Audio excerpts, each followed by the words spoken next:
सब्र का फल मीठा होता है। आपने इस मुहावरे को ज़रूर सुना होगा। चलिए आज हम इस कहानी से जानते हैं कि इसका मतलब क्या होता है।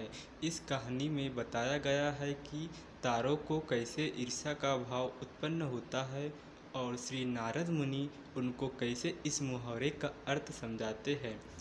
यह अत्यधिक सुंदर और प्रेरणादायक कहानी है। आप इसे पूरा ज़रूर पढ़ें। जब सूरज अस्त हो रहा होता है तब हल्की हल्की संध्या से उत्पन्न होती है और चारों तरफ शांत वातावरण जैसा एक अंधेरा सा छा जाता है।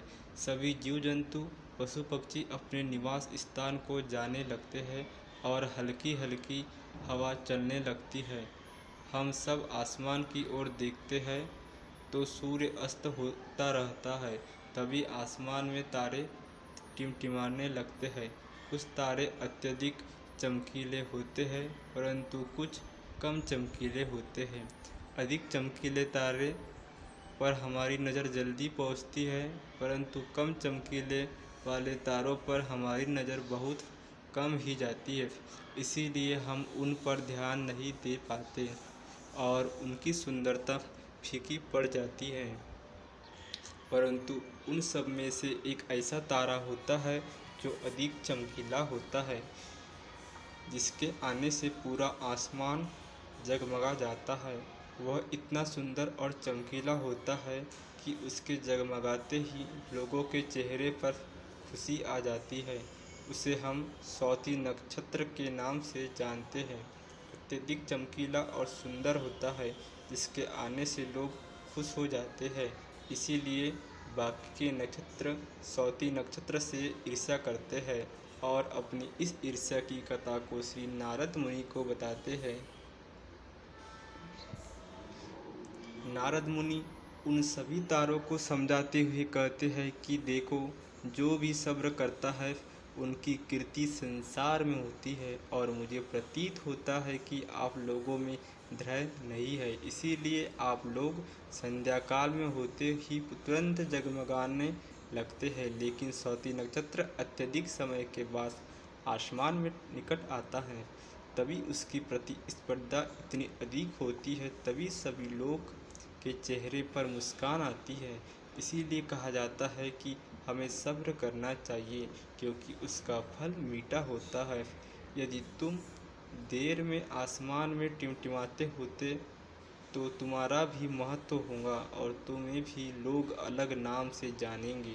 नारद मुनि द्वारा समझाई गई बात सभी तारों को समझ में आ गई। सब्र का फल मीठा होता है, यह बात हम सब जानते हैं और इसे हम लोगों ने महसूस भी किया है।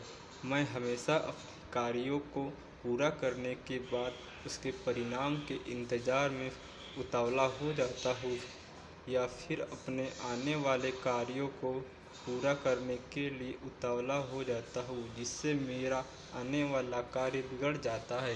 परंतु मुझे ऐसा नहीं करना चाहिए। मुझे सब्र करना चाहिए उस परिणाम का या आने वाले कार्य का, जिससे मैं उस कार्य को अच्छे से समाप्त करूं और उसका परिणाम भी अच्छा हो। हम जानते हैं जल्दी में लगाया हुआ निशाना हमेशा अपने गोले से बाहर जाता है। हमें दृढ़पूर्वक उस निशाने को भेजना चाहिए, तभी हमें जीवन में सफलता मिलेगी। हमें किसी भी कार्य को दृढ़पूर्वक करना चाहिए, तभी सफलता के दरवाजे खुलते हैं। धैर्य ही ऐसा शस्त्र है जो विकट परिस्थितियों में मनुष्य के मस्तिष्क का संतुलन बनाए रख सकता है और उसको आगे आने वाली चुनौतियों का से निपटने के लिए नए मार्ग को बतला सकता है। बड़े बड़े महात्मा और महापुरुष के द्वारा भी बताया गया कि हम भी किसी कार्य में सफलता पानी है तो उसे चिंता मुक्त होकर करना चाहिए और सब्र रखना चाहिए। परिणाम की सफलता अवश्य मिलेगी।